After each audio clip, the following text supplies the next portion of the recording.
বর্ধমানের 18 নম্বর ওয়ার্ডের গোলাহাট এলাকার ছবি আপনাদের সামনে রেখেছে। আপনাদের জানিয়ে রাখবো, পুকুর ভরাটকে কেন্দ্র করে উত্তপ্ত হয়ে উঠেছে এই এলাকা। গ্রেফতার করা হয়েছে দুজনকে। অশান্তির মাঝেই গুলি চালানোর অভিযোগ। ব্যবসায়ী সাবির আলী শেখের বাড়ি থেকে গুলি চালানোর অভিযোগ।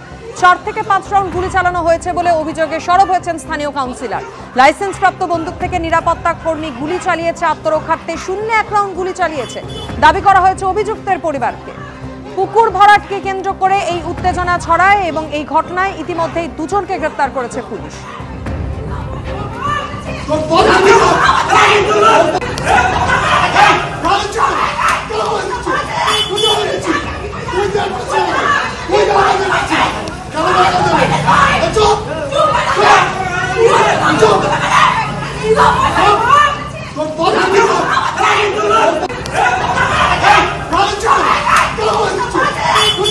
বর্ধমান থানায় অভিযোগ দায়ের করেছে দুপক্ষই। গ্রেফতার করা হয়েছে দুজনকে, যদিও থানায় গুলি চালানোর অভিযোগে দায়ের করেনি কোনো পক্ষই।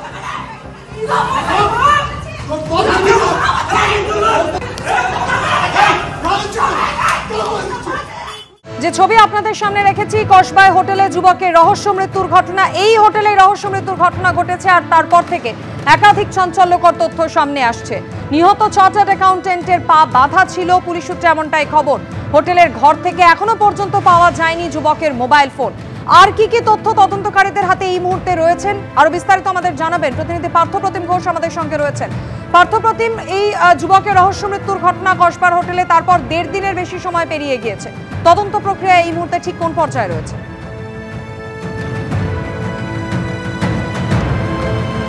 দেখো, যুবক আদর্শের দেহ আজকে ময়নাতদন্ত করা হবে এবং ময়নাতদন্তের আগে যে অবস্থায় দেহ উদ্ধার হয়েছে ঘর থেকে, বিবস্ত্র অবস্থা, এমনকি পাটা টাওয়াল দিয়ে বাঁধা অবস্থায় ছিল, সেক্ষেত্রে কীভাবে মৃত্যু, যেটা আমরা কথা বলেছি পুলিশের সঙ্গে, পুলিশ সূত্রেরা জানতে পারছি, পুলিশ অনুমান করছে যে এই যুবককে, আদার্সকে কোনো রকমভাবে শ্বাসরোধ করে খুন করা হয়েছে। ম্যানুয়াল স্ট্র্যাঙ্গুলেশন সেটাও কিন্তু করা হয়ে থাকতে পারে এবং গোটা বিষয়টা আজকে ময়নাতদন্তের পর বিকেলবেলা নিশ্চিত হবে।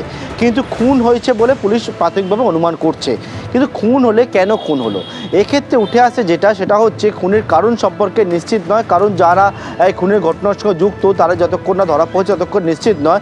কিন্তু যেটা আদর্শের যে ঘর থেকে দেহ উদ্ধার হয়, আদর্শের মোবাইল ফোন এবং মানি ব্যাগ সেটা কিন্তু মিসিং রয়েছে।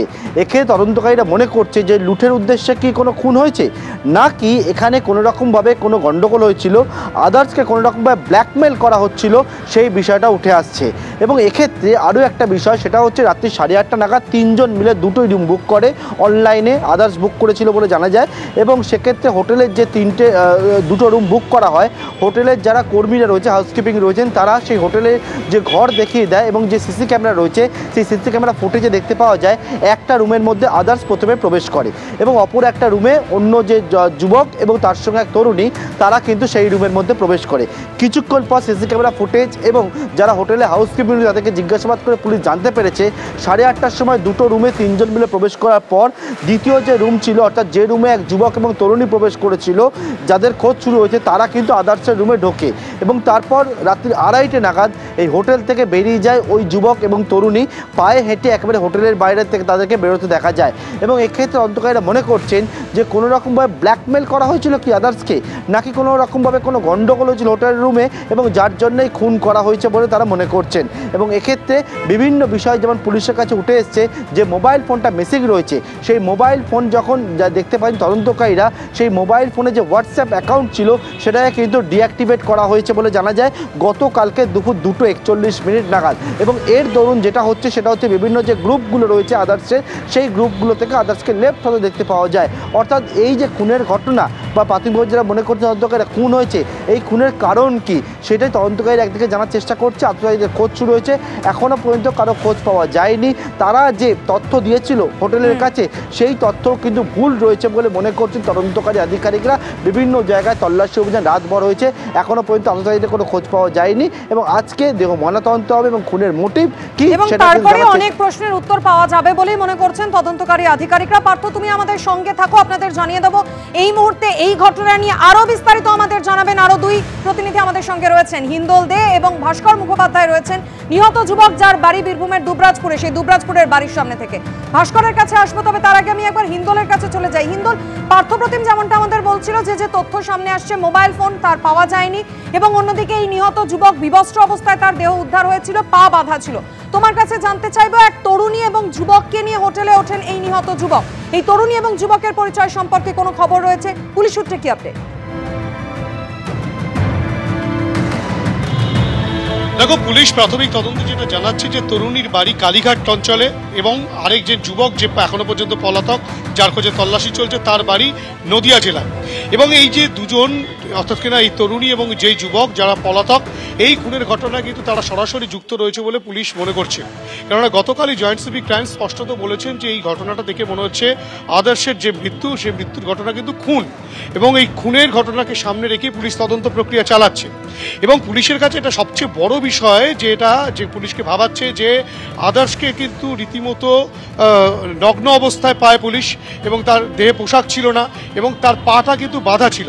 আদর্শের ভাই যেটা বলছেন যে তার পা কিন্তু তোয়ালে দিয়ে বাঁধা ছিল, অর্থাৎ কিনা সেই টাওয়াল কোথা থেকে আসলো, সেটা হোটেলের টাওয়াল দিয়ে বাঁধা হতে পারে, এবং কেন পা বাঁধা ছিল সেটা নিয়ে একটা বড়সড় প্রশ্ন।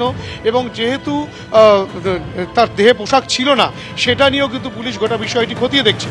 তোমাকে বলে রাখি, গত পরশু রাত 8:30 নাগাদ এই তিনজন আসে, যে তিনজন কিন্তু অনলাইনের মাধ্যমে হোটেলের রুম বুক করেছিল। এই যে হোটেল রাজডাঙ্গা অঞ্চলে, সেই হোটেলের 4 তলায় 2টো রুম ভাড়া করা হয়েছিল। যে 2টো রুমের মধ্যে যে দুজন অভিযুক্ত এখনো পর্যন্ত পলাতক, তারা একটি রুমে উঠেছিল এবং আদার্স একটি রুমে ওঠে, এবং পরবর্তী ক্ষেত্রে সেই দুজন আদার্সের রুমে ঢোকে এবং সেখান থেকে বেশ খানিকক্ষণ পরে তারা বেরিয়ে যায় এবং দরজাটা তারা না আটকে কোনো রকম দরজাটা টেনে তারা বেরিয়ে যায়। এবং সিসিটিভি ক্যামেরার ফুটেজে যেটা পুলিশ পেয়েছে, হোটেলের সিসিটিভি ক্যামেরার ফুটেজ, সেখানে দেখা যাচ্ছে দুজন বেরিয়ে যাচ্ছে।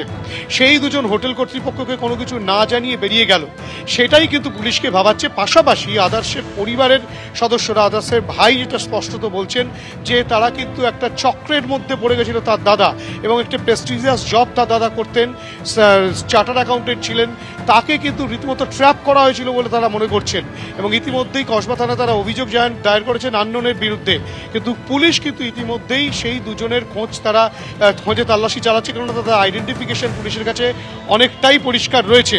কিন্তু মোটিভটা কি, কেন তার পোশাক আশাক ছিল না আদর্শের, কেন সে নগ্ন অবস্থায় ছিল, তার দেহ এইভাবে পাওয়া গেল, নাকে রক্ত জমা বেঁধেছিল। কিভাবে মৃত্যু হলো ওই চার্টার্ড অ্যাকাউন্টেন্টের? খুন করা হয়েছে কিনা, যদি খুন করা হয়ে থাকে কি কারণে খুন করা হয়েছে, একাধিক প্রশ্নের উত্তর এই মুহূর্তে তদন্তকারী আধিকারিকরা খুঁজছেন। হিন্দু, তুমি আমাদের সঙ্গে থাকো, আপনাদের শোনাবো এই গোটা ঘটনা সম্পর্কে কলকাতার পুলিশ কমিশনার কি জানিয়েছেন।